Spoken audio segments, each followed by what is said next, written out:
Hello, everyone, and welcome to a special episode of Set Lusting Bruce. We are ending up September, our anniversary month, with an anniversary show. Frequent guest and my good friend Mark Hornok is joining me, and we are talking Nebraska tonight. So first, Mark, welcome to the show. Thank you. Thrilled as always to be here. It's strange to think of being called a frequent guest, but you are nice enough to have me back again and again, and it's a blast. So we've got to spend at least a couple minutes. They were going to be 7-10. Once Dak was down, it's over. Put a fork in it. This team is done. We'll go through the motions. And all of a sudden, as we're recording this on September 28th, Cowboys are 2-1. Cooper Rush I'd say he's a little more than a bus driver. I don't think there's a quarterback controversy, but I do think after that long on the kind of stumbling around, he's a good backup quarterback, and maybe there's life in him. So I know you love the Cowboys like me.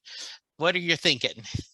Well, so after week one, yeah, it was difficult, and it wasn't just that Dak Prescott had got injured. They looked bad. They did. They looked bad in a lot of ways, and it wasn't just he did not play well either. But as a team, top to bottom, they were not really good that day. Yeah. And I remember actually being at work that Monday, the day after, I have a couple dates on my calendar. My son and I like to take my son, or maybe my dad and my son, or meet my brother and his family, and either go to a Cowboys home game each year, or even better, go to a Cowboys road game. Okay. So being here, in the Chicagoland area, they play later in the season, both at Green Bay and then at Minnesota. Okay. And well, yes, right now that sounds pretty good.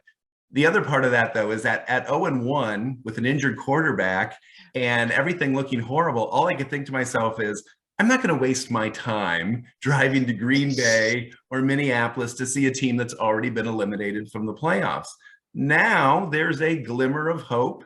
There's a defense that looks pretty amazing. There's a running game that's, kind of holding up. And there is no quarterback controversy. Don't let anyone mislead you. Yes. But Cooper Rush has done everything you would hope for a guy put in the situation he was put in. And at the very least, if Dak Prescott comes back in a week or 2 weeks or 3 weeks, the season's not over, and they're still right in the thick of it.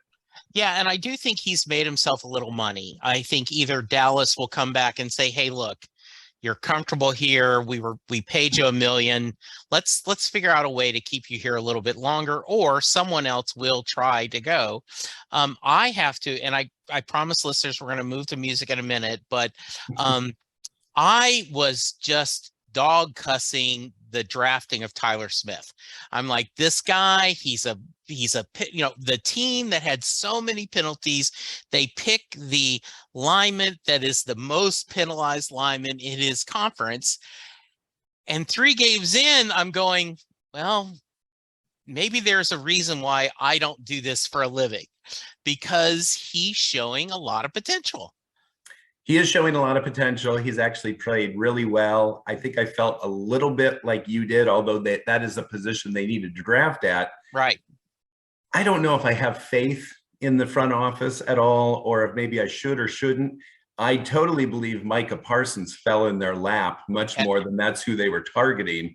Oh, absolutely. Maybe that happened here as well. But at the very least, if you want to, there's all sorts of reasons to be negative, but they have back-to-back legitimate stars that they've drafted in the first round.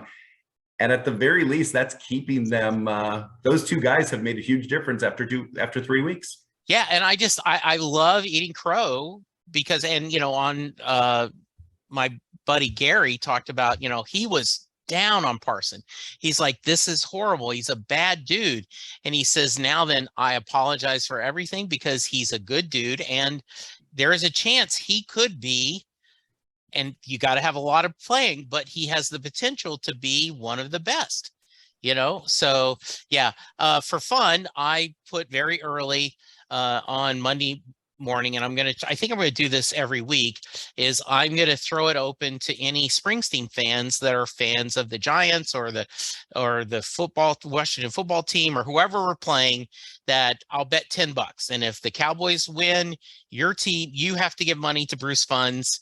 And then if the Cowboys lose, I'll give money to Bruce Funds as a little way to kind of get some goodness out there. So yeah, it is not, I have to pull back my fork. They are not done, and we will see. We could have had a much shorter Cowboys conversation if things looked different. We would not be talking about them at all. But